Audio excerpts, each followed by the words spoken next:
Hello, people. Welcome back to the RCBian Chelsea Fan TV. Hope you're all well. And yes, we are back as the Premier League is back, and we had to speak to you all as to what exactly happened in the first weekend, right? But before we start, we have to definitely pass on our condolences to Gerd Muller, the legend, the German legend that he is. Unfortunately, we lost him today, and hope his soul rests in peace. And as we say that, let me welcome my panelists. Firstly, it's Ameya. Ameya, how are you, buddy? Yep, I'm pretty good. Really excited about the Premier League. Once I watch it, I was so excited. The Euros and all that other stuff, they just don't hit the same. The Premier League is different gravy, and I was just happy to be back. And hopefully we can have a good stream today and talk about all the games because I'm definitely want to talk about it and get it all out of my system.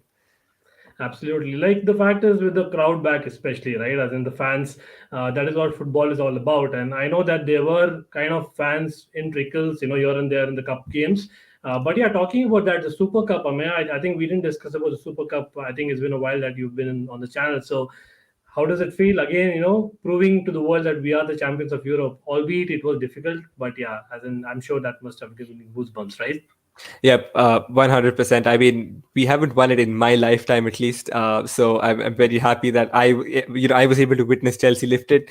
I mean, I've seen every other trophy, but the Super Cup and Club World Cup, those are two trophies that I haven't seen, Chelsea lift. So it was great to see us win. It wasn't easy, of course, like you mentioned, but it did seem like we treated it a bit like a preseason game. If I'm being honest, we weren't up to it, considering how how up we were for the Crystal Palace game, which we will cover in depth later, of course. But we were so intense in that game. The pressure was relentless, and that wasn't the case for the Villarreal game. It looked like we weren't playing at 100%. We were just playing at our 50%. And but in the end, it was an exciting penalty shootout in the end as well. So got my adrenaline pumping, if I'm being honest, and it was good that we finally got our hands on the trophy. That's all. It wasn't pleasant, it wasn't easy, but in the end we got there. And a few master strokes here and there from the manager, especially the Kepa one, but all in all we got the trophy, so all good from my side. Absolutely. And yeah, we did discuss in detail about it with Miz and RJ when they were there in the last stream. I'm sure a lot of people must have seen that. But yeah, that was a fun watch for sure. But having said that, Ishan, welcome back to the channel, mate. Again, I think it's been a couple of weeks since we actually, met on the channel. And RCBian Chelsea Fan TV, is really glad to have you again. How have you been, and what's the Premier League bringing to you? No, I've been good, Ankit. Thank you for having me again. It's been a good week, and things are rolling now. Especially with the Premier League is on, and it's exciting. Every week is exciting. I mean, the match week have been pretty good, and I've enjoyed myself. And it'll be very very interesting to talk about all the matches. Absolutely. Like, a lot of matches to speak about. But before that, let me big up a few people. They've taken time to join us.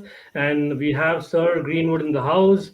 Hello, how are you? And yes, it's great that you've joined today, even though you're not able to join last time. But yes, Jade is here again, one of the regular watchers of the show recently. So that's great to hear. Actually, Jade is not a Chelsea fan. So definitely we're going to speak about the Liverpool match as well. Jade, you can definitely wait for us to discuss that. And of course, we have some condolences again, rest in peace.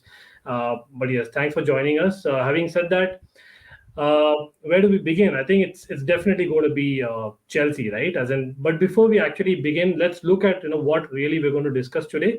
So I'll just play a brief video to actually look at what we're going to actually touch upon, right? Chelsea, Chelsea, Chelsea, Chelsea.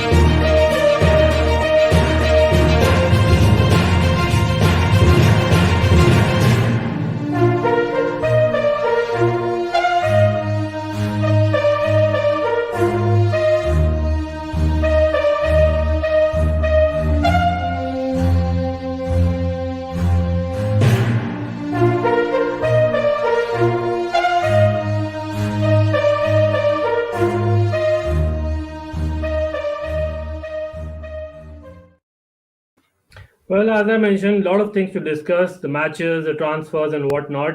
As I said, we have to start with Chelsea. But quickly, again, I think the socials as well as the links of Ameya as well as Ishan are there below. So I would request you to please go and click on it while we're discussing. Right, it just takes a second, and hopefully you can give them a follow as well. Of course, Ameya has a channel that he is co-hosting, so hopefully you can subscribe to him as well at CFC Chats. But yes, starting with Ameya.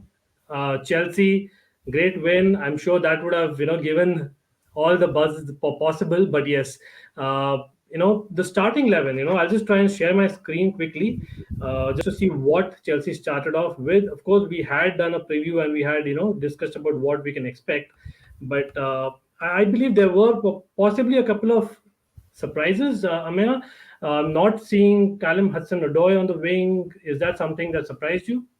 Yeah, 100%. I was actually so sure that Hudson-Odoi would start in the wing-back position, especially because he came off in the Super Cup as well, right? He did not play the entire 120 minutes. So I was like pretty certain that Callum Hudson-Odoi will start as the wing-back. But even Chalobah, in fact, I didn't expect him to start in the Premier League, but fair play to him. What a debut he had. But Hudson-Odoi, on the topic of Hudson-Odoi, I think a surprise exclusion, if I'm being honest, from the starting lineup. He didn't come off the bench either, which I thought was a little weird.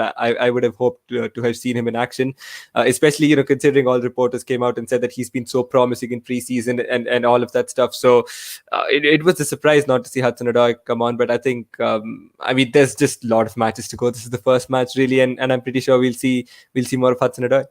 Hopefully, yes, because I think a lot of fans had called for Hudson-Odoi actually playing in an attacking role because of the fact that I think Kai Havertz, yeah, some of us did think that Kai Havertz is not going to start. So Ishan, for you, Kai Havertz not starting and Hudson-Odoi not starting, I know that would have surprised a little bit. I know we discussed on another channel, I think on Chelsea Perspective, about who's going to start and who's not going to start along with our channel. But the fact is that Kai Havertz was knackered after the Super Cup game, but not seeing Hudson-Odoi and especially Alonso on the wing, acting like a winger. Ishan, anything that stood out in the first few minutes for you? Yeah, first of all, I was not surprised by Kai Havertz being benched because he looked absolutely dead in the last game. You know, keep apart the extra time, he looked dead by 80 or 90 minutes of the game. So, I mean, yeah, it was quite obvious that Kai Havertz had to sit. In fact, I was very much surprised that he came on as a substitute in the later half because I thought that he should have been given a full rest for the whole game. But then, yes, one thing that I was certain about is that Thomas Tuchel won't rest the likes of Cesar Azpilicueta. He's his captain. He has to start. Doesn't matter if he, substitutes him at the later half of the match. But then, yes, I absolutely knew that Asprey would start. But yes, just like you said, the one surprise element was Hudson-Odoi not starting. But thankfully, Chalobah started, and what a wonder debut that he had. I mean, I'm so happy for him. But then, yes, all in all, it was a good expected lineup. But then, yes, Marcus Alonso, man, the way he played for me, he's my man of the match. I mean, I'm really surprised because there is a, you know, there is an image that Marcus Alonso has built himself over this years. But the last match, I mean, he's broken all the shackles. His first touch passes were so clean. I mean, I have not seen Marcus Alonso do so clean first touch passes. I mean, it's been very, very long since I've been seeing that. The through balls, the first touch passes, he's improved. I mean, he's improved in that wing position, especially, and it's very important the way we play, the way we transition ourselves in that left side. When we get pressed, it's so important to have those good, clean first touches, and Marcus Alonso did very, very well. Apart from that beauty of a free kick goal, I mean, for me, he was my man of the match. All in all, what a wonderful game by Chelsea, and yes, Thomas Tuchel is a tactical genius by no doubt. Yeah, absolutely. Tuchel is someone who takes risks. Again, like we saw the Crystal Palace team a minute back. I think we had predicted it absolutely right that Crystal Palace will start that way, and that is all the more reason that why Azpilicueta starting is surprising. But I think Azpilicueta and Alonso, like you hit the nail on the head, Ishan. Alonso and Azpilicueta and even Jorginho for me, right? As in these are three of the old guards, so as to speak. And again, it was proven that three of the old guard are actually stepping up. So Ameya, that was something that really standing out in the initial minutes for me. But the fact that Mount actually looked sharp, contrary to what he looked in Super Cup game. Is it because of the crowd, you think, that Mount was so pumped up?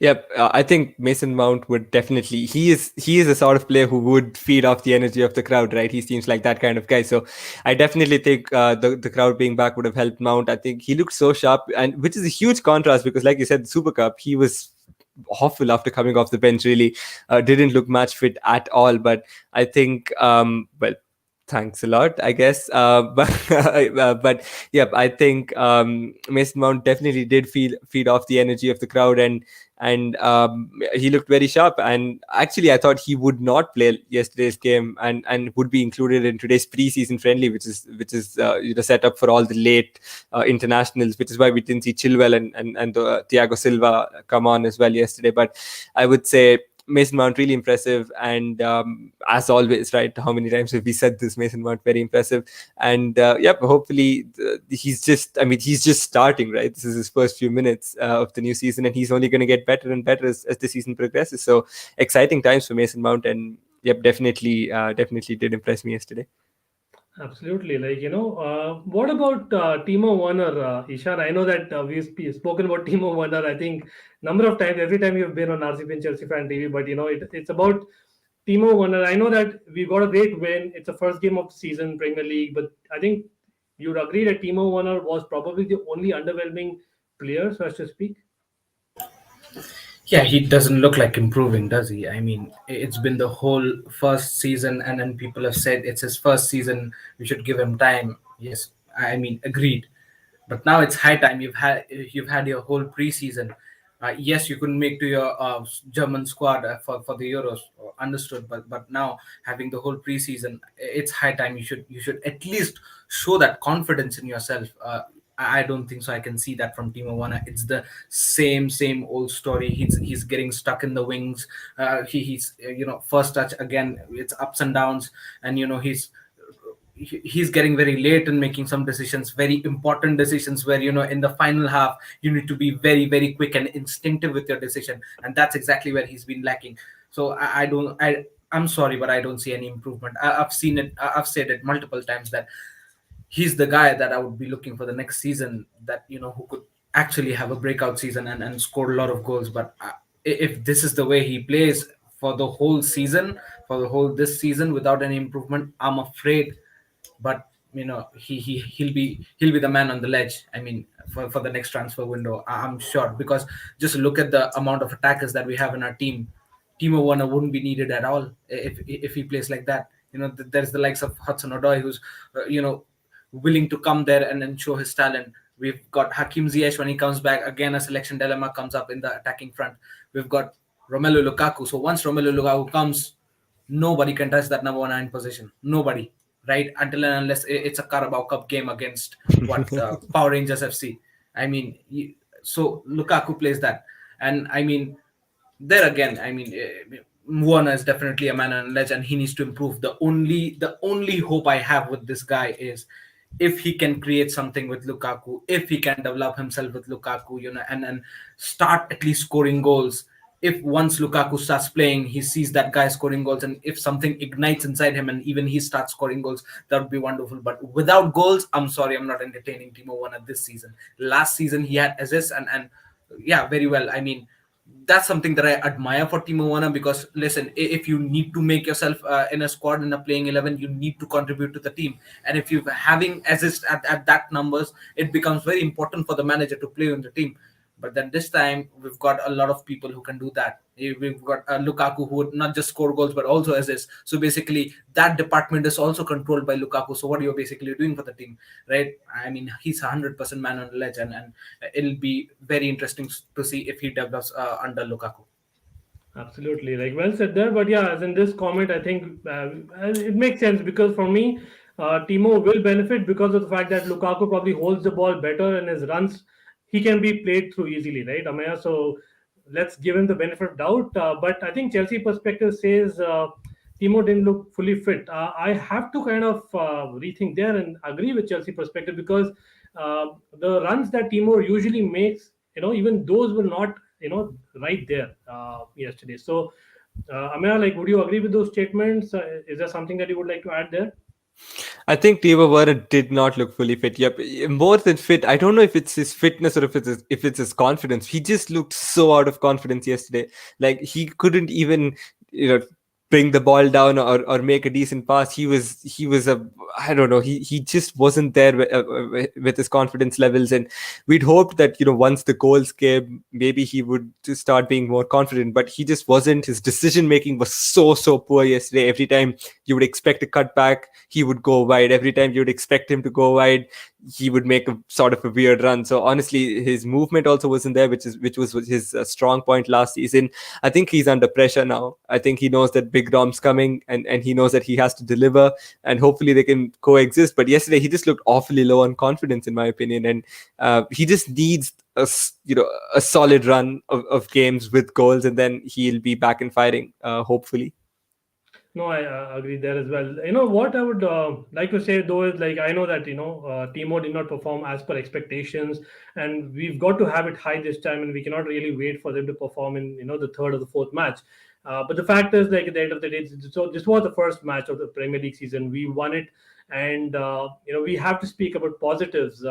So I think, Ishan, the floor is yours. Trevor Chalobah, we had Nathaniel Chalobah in the past, who kind of did not get so many chances, won a Premier League. People tend to forget he actually won it under Antonio Conte in 2017. But yes, Trevor Chalobah is the man, right? As in that moment alone, Ishan, please, explain us, how does it feel that way?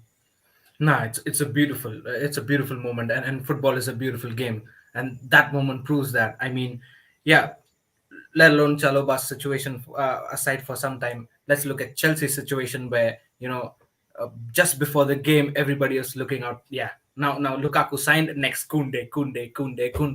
The game happens. Chalobah scores a goal, and the very next moment, no Kunde, we've got our Kunde. Let's not waste any money. Yeah, so I mean, yeah, this guy is great, and he's been looking very good. Chalobah, not just keep aside the goal, just forget the goal for a second. His defensive the contribution that he made, it was immense, and not just the game against Crystal Palace, but also in the Super Cup final, and also in the preseason games that he had. I mean, it's immense. I mean, this guy is something special, and he can play in a defensive mid position too. So if Thomas Tuchel wants him to use in that position, he can. So he even has that versatility factor in that Chelsea can use it. Also, he's a Cobham guy. I mean, what else do you need? He loves the club. He has that passion. He has that desire to play for the club. It's all in all a perfect chance for Chelsea to at least capitalize on this situation, capitalize on his form, and at least play for him.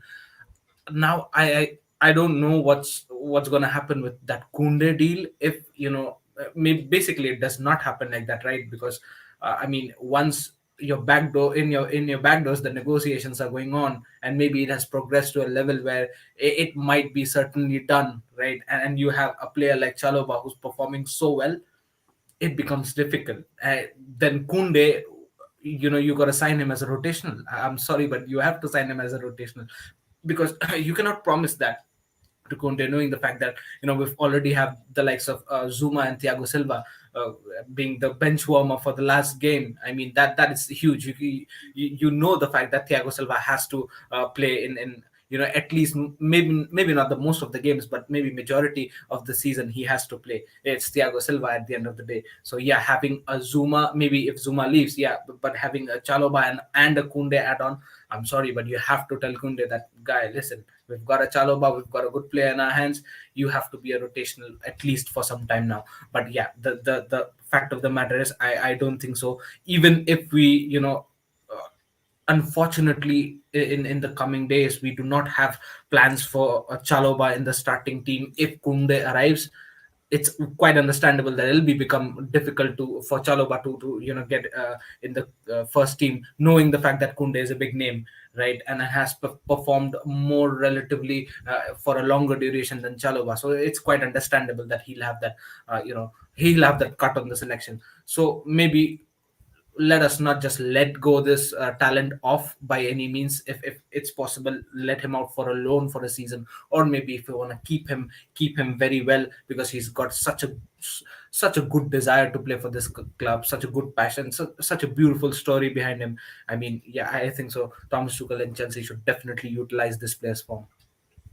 Yeah, I get where you're coming from, but like I would like to ask the chat, right? Chat, like I know we're talking about the Chelsea game a bit too much, but the fact is, like Chalobah impressed that much that really he played out of his skin. So looking at this performance and the Super Cup game, do you actually reckon that Chalobah will get a lot of minutes this season?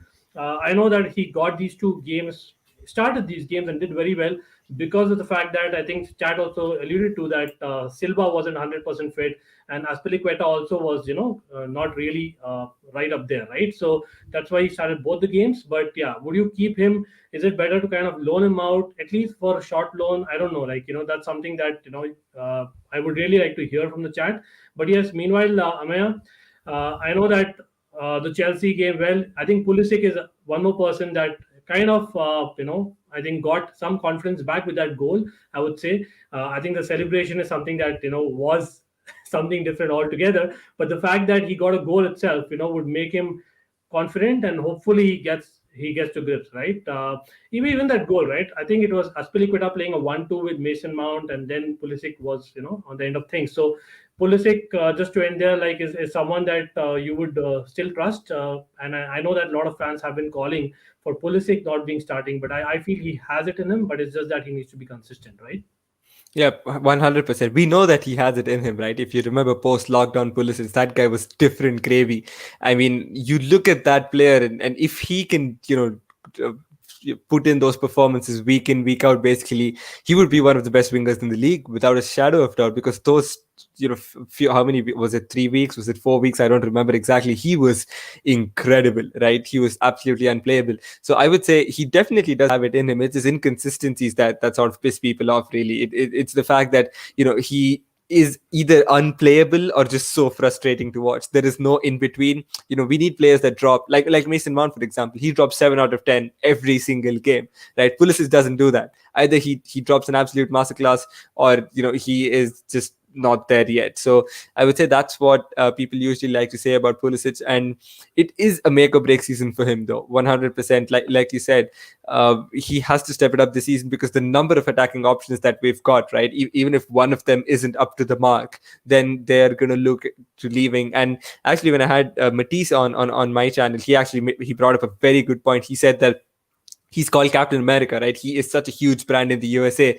And to maintain that brand, to maintain that viewership, he needs to be playing week in, week out. He needs to be the star of the team he is at as well. And if that does not happen at Chelsea, if he does, get reduced to sort of a bench player as you would, which I already think he will be for this following season, considering the number of attackers we have. And if it carries on for like another couple of years, like when he's about to reach his prime, and if he's still not, one of our first team players, then he could be looking at a move at moving away to another club that values him, where he is the star of the team. So it would have to be a huge season for Pulisic, and he's not going to get many chances, but he's got to make the most of the chances that he's going to get this season, and hopefully he does, and hopefully he can prove to Thomas Tuchel that Pulisic is not just someone who's here for brand value, but he's here because of his skills. Yes, absolutely right. The fact that I know, unfortunately, Ziyech is injured currently, but I think these couple of games is a great chance for Pulisic to actually prove, and he's actually proven, at least got on the score sheet in the first game, and who knows, that'll build up his confidence. And as we speak, that like definitely, it's just the first match day that is over, but good to see. Chelsea are right up there. I think right on top of the table along with Man United. But we have to speak about Man United here. So Ishan. Man United Leeds. I think a lot of us, me included, had tipped Leeds to actually, come up with a surprise and at least, try and draw against Man United because of the attacking game they play. But Man United was some class apart, right? As in, they really came to terms. And if I'm not wrong, for me, Pogba, who got I think 4 assists, was the man of the match in spite of Bruno Fernandes getting those, I think a hat trick. But Ishan, anything that stood out really in Man United that was different to what we've seen in the last season? No, I think so.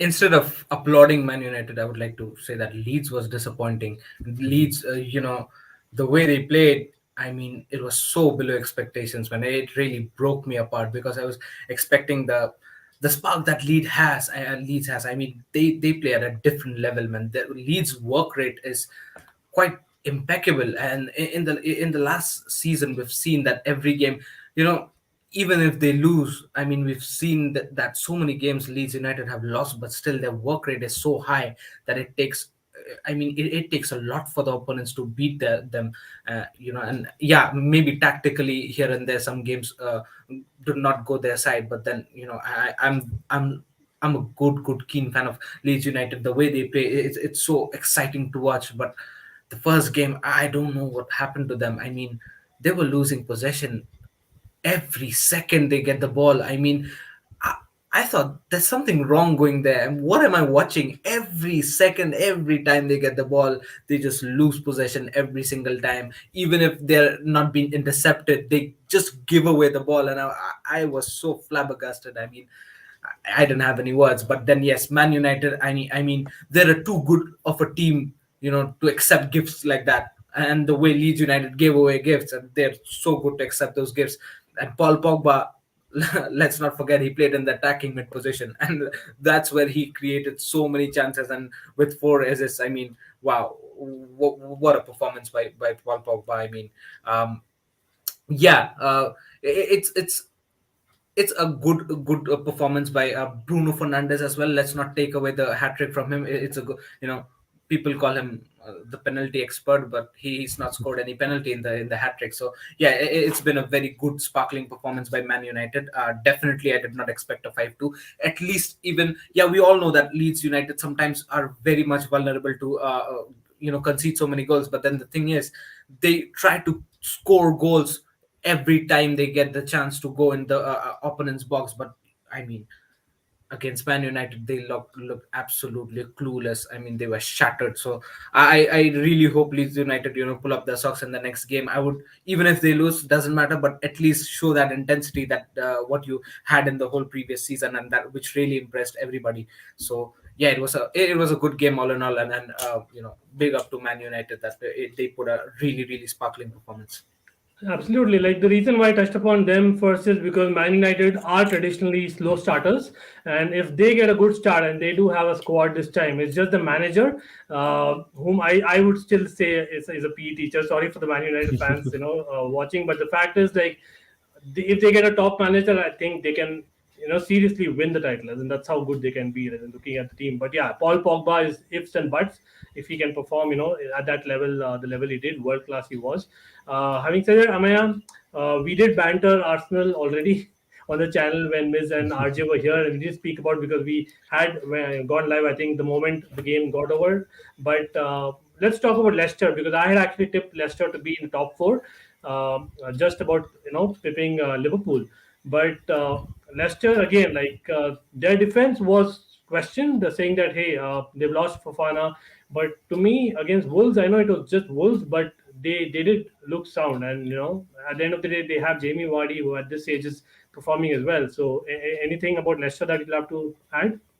Yeah, I didn't get to watch the entire Leicester game really. I just got the highlights because it was the same time as our game, wasn't it, as well? Which is why I didn't get catch the full game. But I watched the highlights, and Leicester did seem in control for that one. I would say, always favourites against Wolves. But yeah, I really love the Vardy celebration as well. That was that's the most Vardy celebration you can ever ask for, really. And yeah, good on them, and hopefully they can go all the way into the top four, because they've been so close for the past couple of seasons, missing out on the last match day last season, the season before that as well. So hopefully this time around, they have a solid squad. They have good depth as well, which is what they lacked in the last couple of seasons. They have good players in all positions. That's what they've focused on this window. They've got solid replacements for all the first team players, which is what they didn't have for the past couple of seasons. And if those guys can step it up when it matters the most towards the end of the season, then I don't see any reason why Leicester can't make it into top four. They've just got to remain consistent, and let's see as the season progresses. A promising season for Leicester. Right, right. As in, I still, feel that Leicester can actually do really well, and they have a great manager. I know a lot of people say Brendan Rodgers is the bottler, but the fact that he actually gets teams performing, it's just at the end that they need to keep up with it. And I think this time they have a squad to actually rotate well compared to earlier seasons. So, Ishan, the big game just before we started streaming, Spurs against Man City. That was would that be the game of the weekend for you? No, absolutely not. What are you talking about, man? I mean, the game in first half looked absolutely dead food. It there was nothing in the first half, man. I mean, Pep Guardiola was clueless. He was fighting with his assistant managers the whole first half. I don't know what was he trying to prove. Man City was absolutely clueless on the ground. Tottenham, the only thing they did was trying to do a counter attack, which failed. But then, in the second half, they came up with one good counter attack, and man, oh man, Heung-min Son is the only player that they had, the good, actual good player that they have in the squad, turned up, and very rightly so. What a goal! I mean, what a goal! One of the best goals that, I mean, look at the number of quality goals that we had the whole week, man. I mean, look at the number of quality goals. My goodness, man. Sons was one of the very best of this the whole week. But then, yeah, the whole game, I think so. It was a very, very boring from Man City side. I'm absolutely shocked the way they played. I did not expect Man City to play like that. In the first half, in the initial stages of first half, Tottenham looked so poor, so clueless, that I thought actually Man City can go out there and slap 5-6 goals into them if they find the momentum.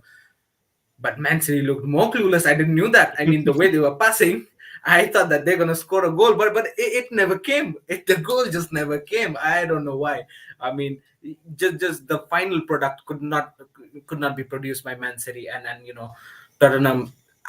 But yeah, initially it looked like a 0-0 at the end of first half, but then Hyun-Min Son came up and with a sensational goal. Yeah, it's unfortunate for Man City, but you know, good game for Tottenham at the end of the day. If they're beating Man City, the defending champions, it's a very, very good game for them. You're on You're on mute, mute. Ankit. You're on mute.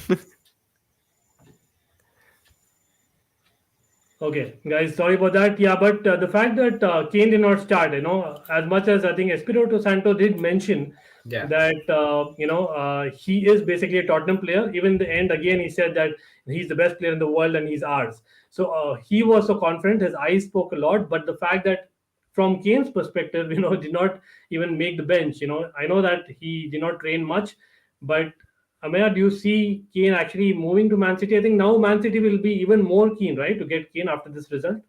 100%. I mean, it just looked like Pep Guardiola told them on purpose, you know what, go out there and pretend to be clueless so that we can get Harry Kane.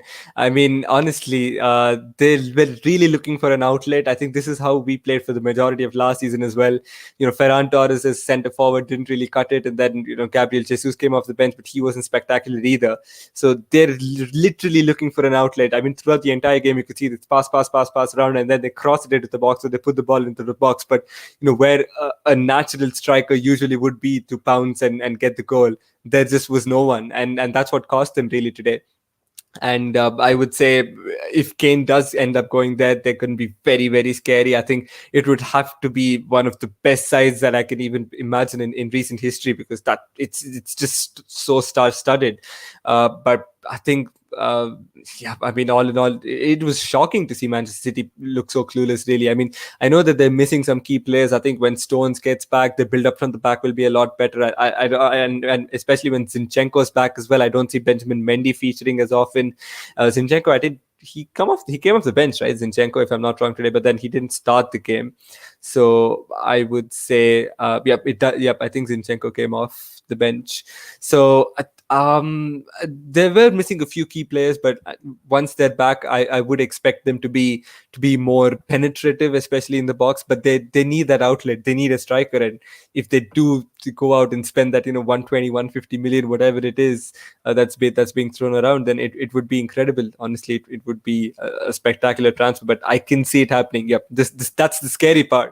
it's like, initially all these years, if you'd have said, a team spending 120, 150 million, you would have been like, what? No way. Like it's one of those rumors that's generated just for clicks. But I can genuinely, honestly see this move going through, and then we'll see where everyone's at, because that would just, I mean, they're already title favorites, but that would just elevate them to a whole new level, I would assume. Yes, I actually wanted Spurs to not win this game, at least a draw at best, right? As that would have been the best case scenario. But yeah, I get from where you're coming. But yeah, lastly, I think quickly we have to touch upon Liverpool. Otherwise, Liverpool fans will say we are not part of top four award. But Ishan, uh, like actually tipped Liverpool to be fifth. I don't know, after watching that performance, I feel that first 11 is very good. And Salah is probably looking fantastic. So is it something that you see happening regularly, or you feel that the first 11 is the only good part in Liverpool and they don't have a squad?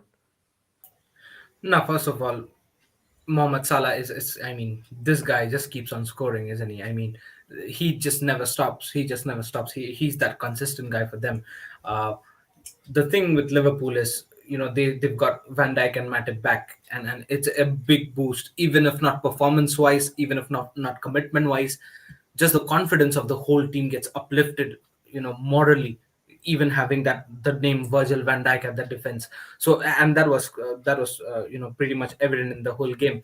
It's not that Norwich did not attack. They had their go. They made that try many times. But the Liverpool's defense looked more rigid and more focused. It looked, I mean, it was way better than what it was without Virgil van Dijk. So yeah, I mean, Virgil van Dijk's back, and that's exactly what I said to my friends who were saying that Liverpool's gonna bottle out the top four this season. I said, no, listen, Van Dijk is back, and it's gonna be difficult to score against them, regardless whatever happens to Mohamed Salah, if he gets, I mean, injured, or any of those Mane, and Firmino. If these guys gets injured, even Diego Jota, I mean, that guy just keeps on scoring. He never stops.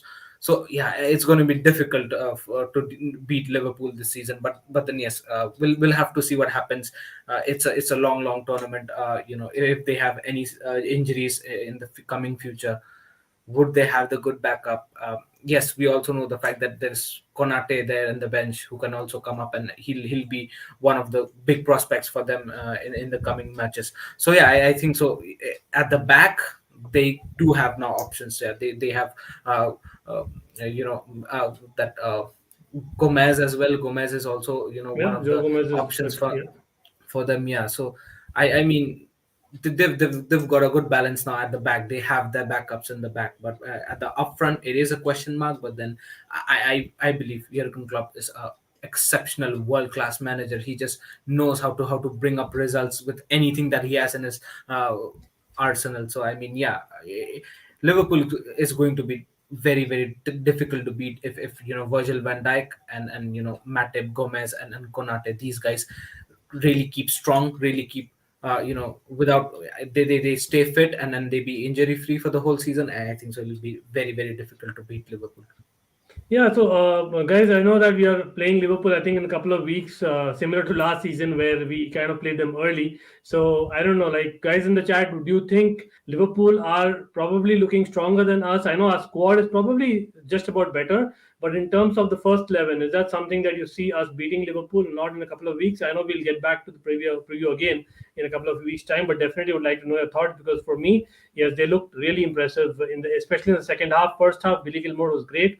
But I don't think he alone can do anything for Norwich, right? It's Norwich after all. But and the crowd was good as well. But Liverpool, definitely played well against that. Having said that, we are talking about squads. So let's get to the next section, guys.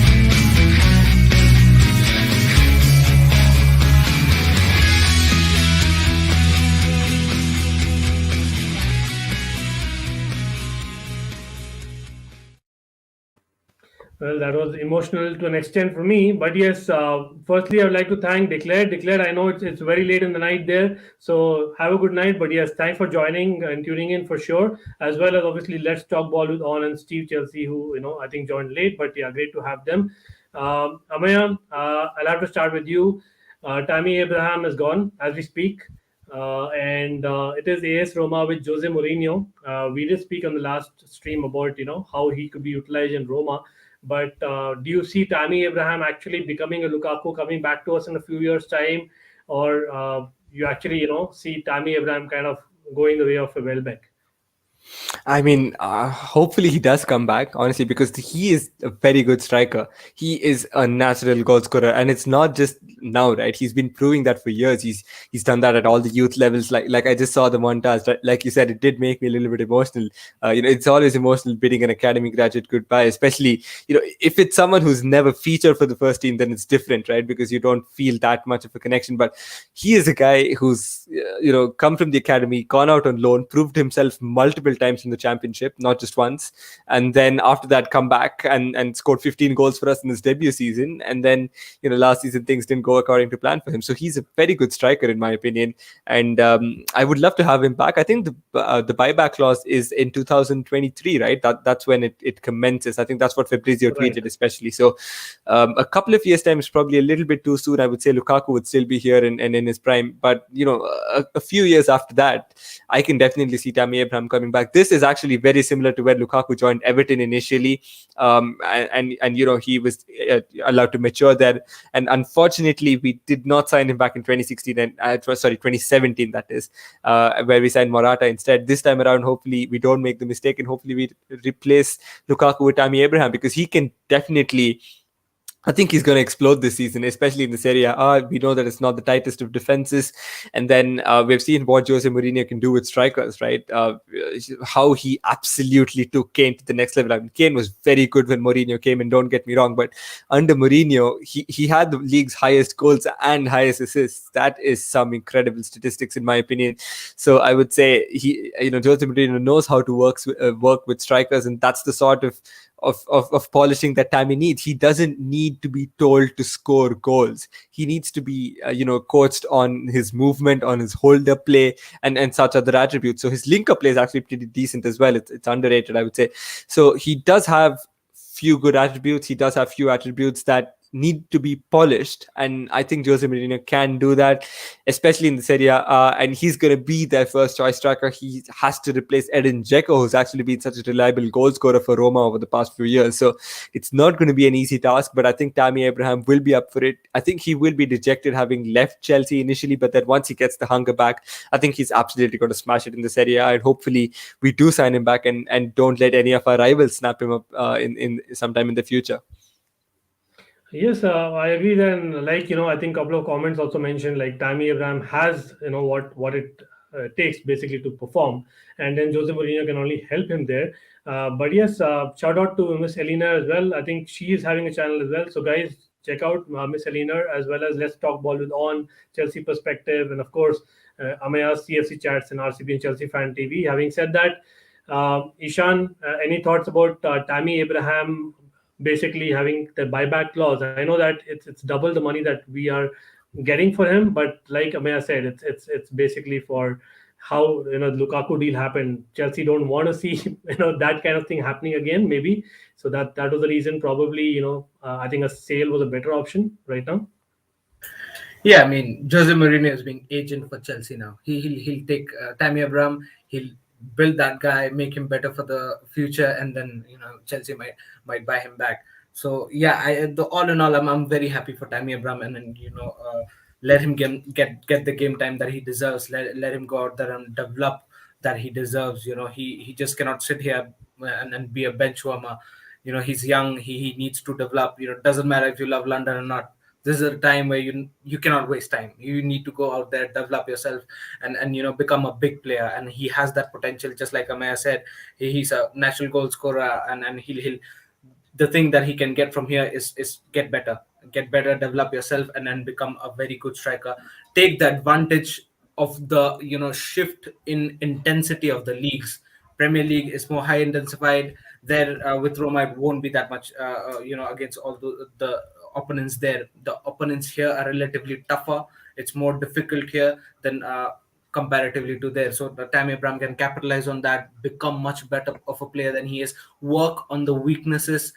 Just the way Lukaku worked on his weaknesses. We all knew that he had many weaknesses back when he was in Everton or when he was in Man U. He went out there in Inter Milan, and then he became a fierce striker. So that's exactly what Tammy Abraham needs to do. Work on his weaknesses, work on for the betterment of all the abilities that you have, become a better player. And even he can cost like what, 80 million plus in future, if he actually becomes that good and he has that potential. So I'm very happy for him, and also happy for the fact that he's going to Jose Mourinho, who can actually make him learn things. So yeah, I'm totally happy with that. Yeah, so I don't know if you guys are able to see this. Basically, it's basically CFC reporter saying via Nizar Kansela that I think Chelsea have basically agreed for Kennedy to go out on a loan with an option to buy for 10 million euros. Ameya, I think it's long time coming, right? It's fair for him to go back to Brazil? I know he did decently well in Spain, but I think Brazil is probably the place where he could flourish, right?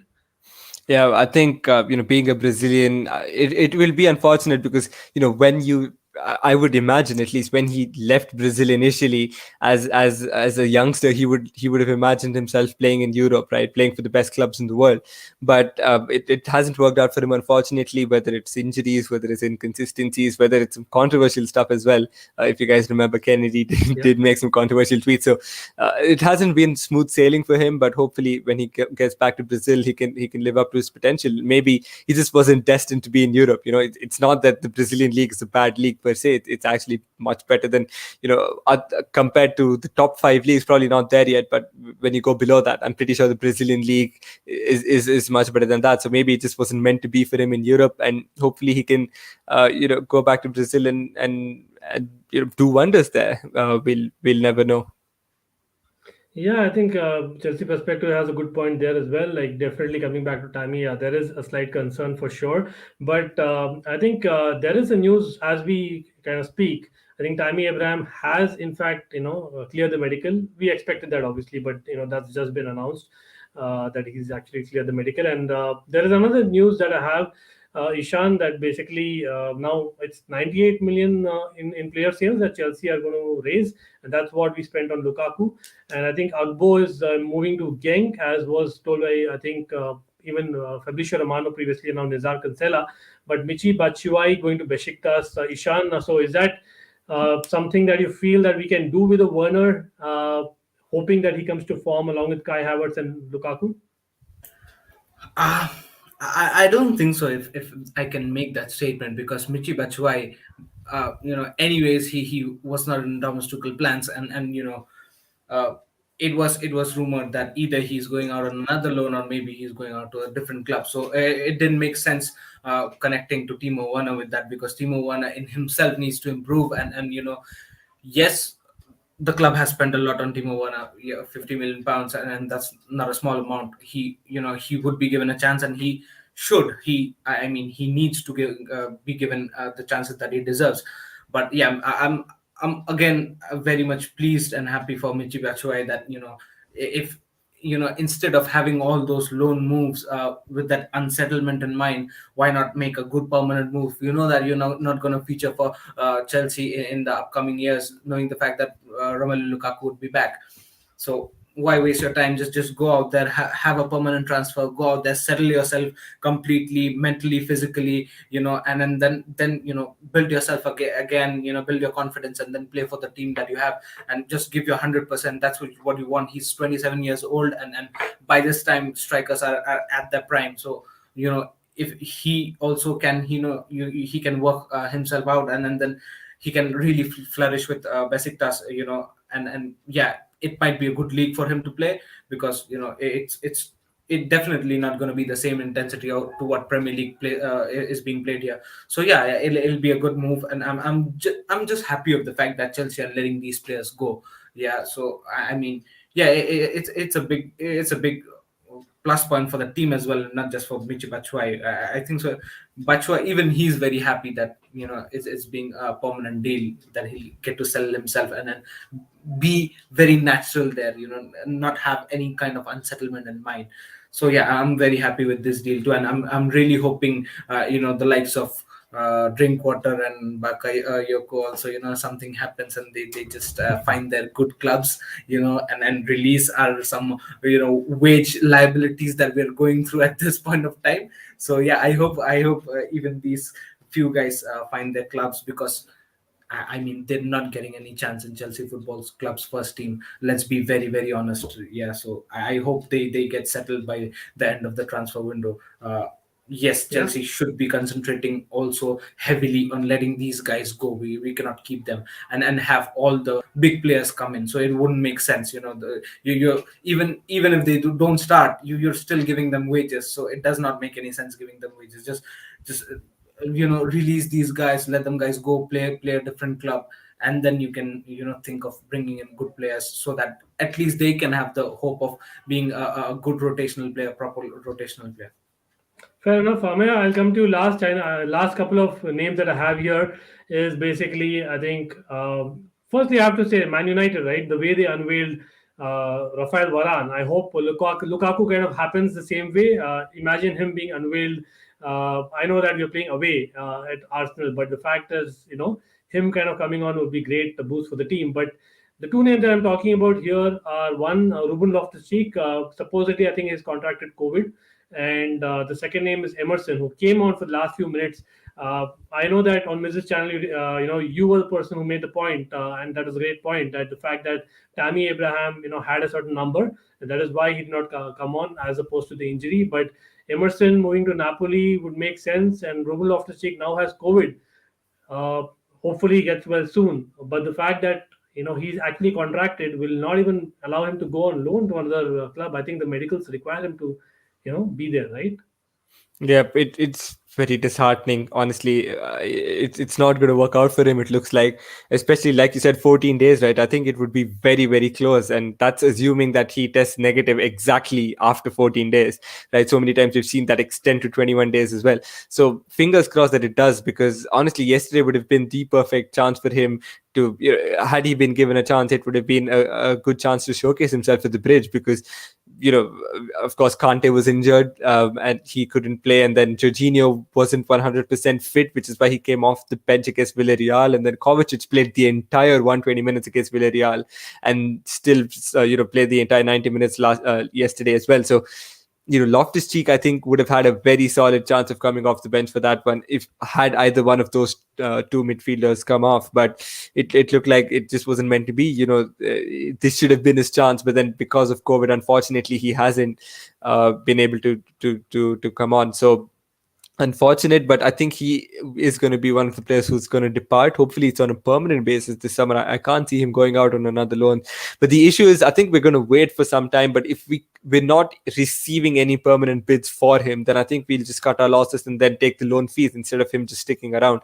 This is assuming we do sign another midfielder, of course, or else I would be more than happy to keep Loftus-Cheek at the club. But it's all uncertain now, and I think the next couple of players, anyone we sign, is purely going to depend on whether we're able to move some of our existing players out or not. And I think Emerson is one of those guys. It does look like he's on his way. I think it's best for all parties, really, because I mean, he's 27. I think he's in his prime, and he really deserves to be playing week in, week out, right? I mean, it's not like he's a young guy who has development ahead of him, or it's not like he's an old guy who's just happy with getting minutes here and there. He is in his prime, and he deserves to be playing week in, week out. And if there are clubs that are willing to offer him that, starting role, especially in this area, like you said, Napoli is one of those clubs who are very seriously interested in him. I would be more than happy to let him go, and it would be a cut price deal, definitely, but not the sums that they're bidding. They bid 8 million or 10 million euros. That's just straight up disrespectful. Emerson's won the Champions League, he's won the Euros, and he had a pretty decent Euros as well after their left back got injured, he played a couple of games and he was pretty good there as well. So I would have to say that's just straight up disrespectful. But should a decent offer, say 20 million, come on, then I would be more than happy to let Emerson go. And I think it's the best move for all parties for him to move on this summer, with Alonso looking pretty decent as well. Chilwell's definitely going to be our first choice for the entirety of the season, and then you have Alonso as backup, and then Emerson, I think third choice, 27-year-old. He just doesn't deserve that. It would be best for all parties if he were to secure a permanent move away this season. Yeah, absolutely. Like I think Bobby and Chris have just joined, and Bobby, big up to you and Chris as well. Yeah, as in unfortunate for RLC, like Ameya summed it up. Like it's just unfortunate. We love the guy, and it's hopefully a time that he gets that one day probably that he needs to be proven negative, and then probably we get the bid as well. I don't know. Like that's the best case scenario. But yeah, as in I don't know. Like there is a call about won't be going on loan. Tuchel wants him to squad. Yes, but the fact that I think it was clear that we can't or missing, we need that defensive midfielder in place as well. So it'll be interesting, is what I can say. Chalobah, I don't see him being used as a defensive midfielder by Tuchel. He's more of a centre back, the way I hear. But yeah, big up to definitely Chelsea reporter, as well as I think Frequent Football News, who provided us a lot of updates as we were doing the stream. So that is helpful for sure, guys, and I appreciate that. But fantastic chat. We've already spoken about Kunde and why Chalobah is probably controversially, but I agree that he's probably a better fit right now considering the money that we need for a DM. But and any other transfers, guys, that you want to speak about, definitely DM me and I'll be back with, of course, a panel, maybe Ameya, maybe Ishan, maybe more to discuss next stream. But for now, I think we are done. Thanks a lot for all joining, but I have to thank Ameya. Ameya, please go ahead and plug in yourself. Yep, as always, right? I'm waiting for this time. But yeah, guys, if you did enjoy what I had to say today, firstly, big up to Ankit and Ishan. Thanks a lot for having me on. Ankit, Ishan, always great to have a chat with you. But yeah, I mean, my channel's name is called CFC Chat. I think if you do search that on YouTube, it should ideally come up. It's in the description as well, like Ankit is pointing out. And if you did enjoy what I had to say, then do give it out. Do give that a look. We do about 2 or 3 streams a week. I'm one of the co-hosts along with Matt, who's the other co-host. But yep, hopefully you guys did enjoy. And if you did, then I would love if you could subscribe and maybe tune into our next stream. But as always, big up to Ankit. He's been such a huge supporter of our channel. Always does tune in, and do subscribe to his channel too, guys. We need to see some growth from him as well. Yeah, and definitely, guys, thanks a lot for those kind words, Ameya. But yeah, definitely we need to see some growth, guys. So as Ameya said, smash that like button, subscribe, and to Ameya's channel as well as CFC Chats. But Ishan, coming to you, thank you for coming. I know it's an odd time, the time zone that we are in, but great conversation always with you. And I hope we are looking forward to the Arsenal game, right? And that's the next big thing. Nah, yeah, thank you for having me again. It's been a great discussion, and thank you for Ameya for joining.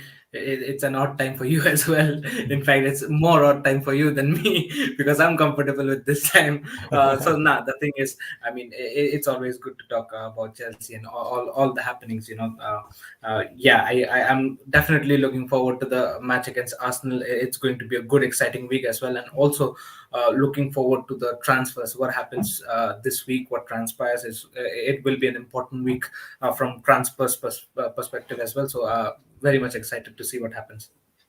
Yeah, and yeah, thanks for coming on, guys. And again, Ishan, his socials are down as well, and Ishan is becoming active on Twitter and Instagram. So please go and follow him as well. And Ameya, as always, right? As in you're a Twitter rock star. But again, thanks a lot, guys. The chat, great interactive session. And till next time, have a good one. Take care.